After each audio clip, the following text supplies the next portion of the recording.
Welcome to part 3 of our live training session here with our 2017 Camaro ZL1. Our last tutorial, we focused on getting the engine to fire up and run and maintain and hold its own idle. Now we're ready to move on to doing the part throttle calibration process. This is where we start to drive and cruise.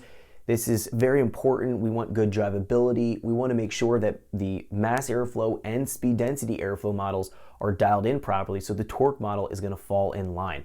We're going to learn how we can calibrate both the mass airflow and speed density airflow air mass registration at the exact same time. This is going to be speeding up our calibration process greatly.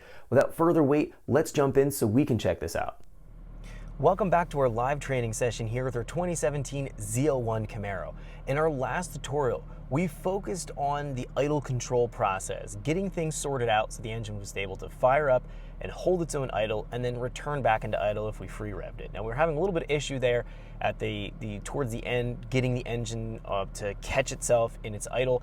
Made a few adjustments, bumped the idle speed up, and I actually tested it a few more times off camera before we started to film here, and it is perfectly fine. It's able to return right back into idle solid. So the changes that we made and then just letting the engine run a little bit, everything has been adaptive and it's sourcing its own idle and it's holding its own idle. Everything is good to go. So at this point, we are ready to focus on dialing in our airflow modeling between the mass airflow and the speed density for the part throttle driving area. Now, this is going to be, in my situation here, looking at how this vehicle is going to be running, probably about 6,000 hertz and below in our MAF frequency, and probably about 0.8, 0.7 P ratio and below in our volumetric efficiency. So just to touch on this real quick, looking into the airflow versus frequency table, we're probably going to be calibrating things below 6,000 hertz right here. So this is going to be everything from here below is what we're going to focus on dialing things in.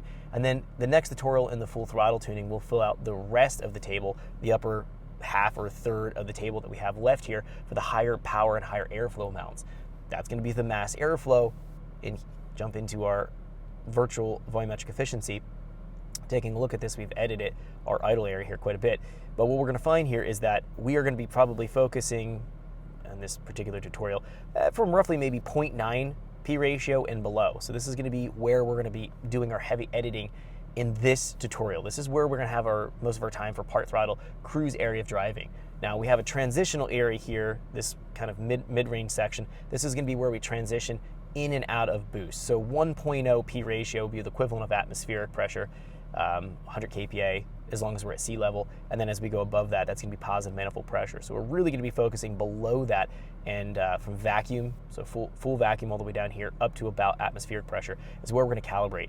And then in the next tutorial, we'll be focusing up on the upper portion here of airflow estimation from our VE table, getting that nailed down, and then we can do an interpolation between these two ranges right here, the midsection, and we can get that nailed down. And we'll look at that in the next tutorial, but we're focused on these two areas here to nail things down, to get our airflow as accurately reporting as possible. Now, a few things with this. Now, we did rescale our MAF curve based on this big gulp intake that we have installed on this vehicle.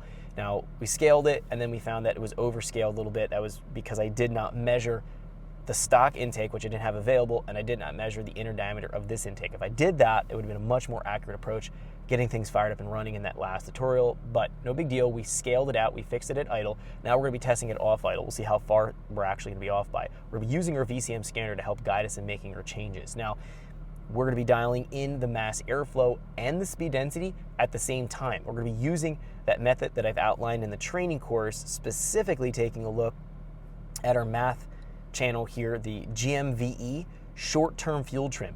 So in this case, we're going to be overlaying in this histogram here how much change we need to make.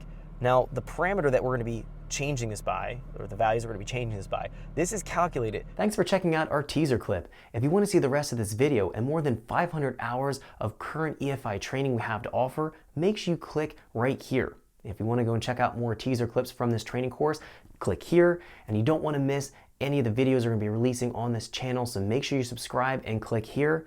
Thanks for watching, and I'll see you guys later.